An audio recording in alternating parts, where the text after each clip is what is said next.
Ko'klarga aytgan shunaqa rassomlikka qiziqaman, shunaqa kurslar bor nimaga kurslarga qatnagan, keyin rassomlikka qiziqqanman.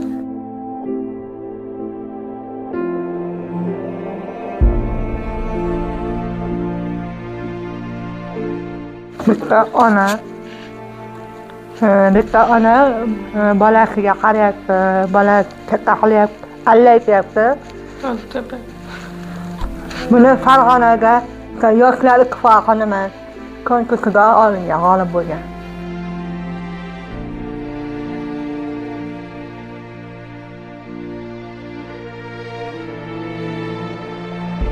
Jiyanim 40 bilan yaxshi ko'rishib, 40 kunimga chiqqan, o'shaga hozirgi kunda bitta qizi bor. Agar qo'llarga 100 ming dollar puli bo'lganda, inogiralar maktabini ochgan bo'lardim deyapti. Bu Madina yoshlik chog'laridan buyon rassomlikka qiziqadi. Gapirish imkoniyati cheklangan bo'lsa-da, qo'liga qalam olib, so'zlarini rasmlarda ifoda etadi. Qahramonimizning yutuqlari ham talaygina. Tabiat haqida chizgan suratlari xuddi jonlidek. Jiyanim rassomlikka qiziqadi, bolalikdan o'zi qiziqadi, boshqalarga, qo'rqiyga o'qigan maktabda, ustozlariga o'rgangan. Ustozlariga aytgan shunaqa rassomlikka qiziqaman, shunaqa kurslar bor nimaga kurslarga qatnagan, keyin rassomlikka qiziqqanman. Musobaqalarga borgan. Mana faxriy yorliqlar olishgan, medallar olishgan. Rassomlik bo'yicha tadbirlarga qatnashgan. Rasmdan boshqa yana nima qilgan?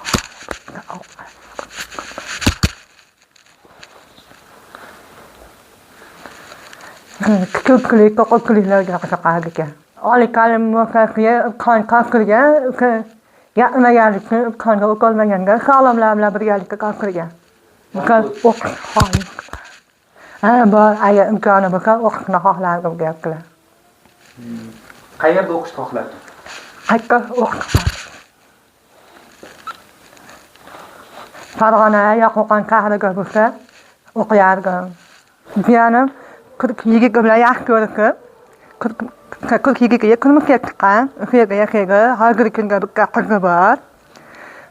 U yerga haligi yashash sharoitlari boshqacha bizga nisbatan. Xurmo daraxti bor, xurmo haligi qurib bo'lmaydi, unga o'rganib, xurmoni qoqib qilishga o'rganib kelgan, mana uyga kelib, o'zimiz O'zbekistonga ham xurmo qoqib qilib qo'ygan. Nima maqsadda tayyorlanar ekan bu ish uchunmi yoki haligi biror bir dorivor nimadirlari bormikan buni? O'zidan bir so'raychi. Bu nima? Dori vitamin bor. Xurmo vitamin bor. Nima vitamini bor?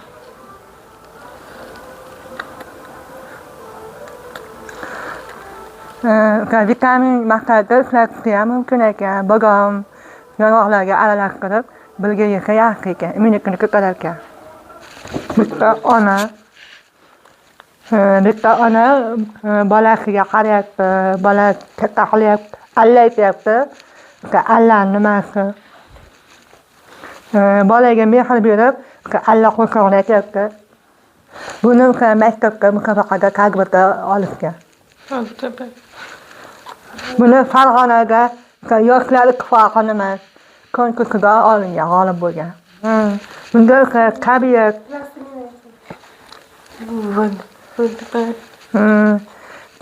tabiatni rasmlagan, bunda plastrindan yasagan. Anaqa qalamdan tuzilmagan, plastrindan yozib turib chiqqan. Mana shu rasm uchun. Mana shu rasm uchun o'rgangan. Bu nima bu? Daraxt. Kuz fasli. Kuz faslini tasvirlagan. Bular oilaviy o'zi nima, hunarga qiziqadi. Ukasi bor, u ham nima, o'g'il bola, u ham gapirmaydi, eshitmaydi, dadasi ham eshitmaydi, gapirmaydi.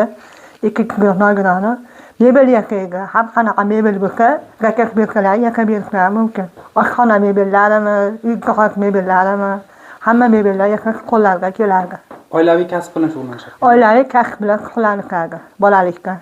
Misol pul bor, 100 ming dollar bor. Nimaga ishlash mumkin?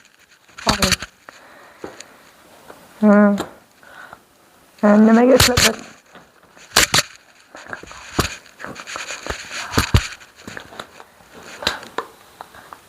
maktab ochardim. Agar qo'llariga 100 ming dollar puli bo'lganda nogironlar maktabini ochgan bo'lardim deyapti. O'rtoqlar. Yaxshi. O'rtoqlari bilan ahil inoqman, dugonalarim ko'p, do'stlarim ko'p. O'qituvchilari bilan ham nima yaxshi muomalasi. Ular yaxshi ko'radi, o'qituvchilar yaxshi ko'radi buni. Qayerga tanlov nima bo'lsa, birinchi o'ringa meni chaqiradi deyapti. Madina o'qituvchi bo'lishni orzu qiladi. Bolalariga o'zi o'rgangan bilimlarini ulashishni xohlaydi. Agar 100 ming dollar pulim bo'lganida nogironlar uchun maktab ochar edim deydi u. Millat qizi Madina kabi fikrlagan bo'lar edi. U orzulariga yetishsin, doim yuzidagi tabassum arimasin. Mushtum uchun maxsus jurnalning muxbiri Ozodbek Sharobiddinov tayyorladi.